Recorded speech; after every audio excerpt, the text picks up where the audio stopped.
పక్కోడికి ఏం కాలేదు, ఈరోజు బాగుందని చెప్పి ఇంటికి వెళ్ళి ప్రశాంతంగా పడుకుంటుంది.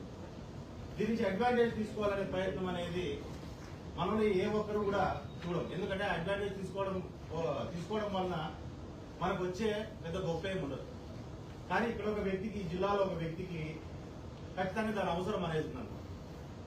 ఒక ఇంపార్టెన్స్ కోసమో, ఎగ్జిస్టెన్స్ నిరూపించుకోవడం కోసమో, రాజకీయం కోసమో, సింపతి కోసమో, అతి ముఖ్యంగా గన్మెన్ల కోసమో యాక్సిడెంట్ అనే దాన్ని ఏదో తన మీద పెద్ద ఇన్సిడెంట్ జరిగింది అనే దాన్ని ప్రూవ్ చేసుకుంటూ వెళ్లిపోయిన గన్మెన్లని మరి తిరిగి తెచ్చుకునే ప్రయత్నంలో భాగంగా ఒక కొత్త డ్రామా, ఈ కొత్త డ్రామా అని చెప్పకూడదు, పాత డ్రామా అని చెప్పాలి.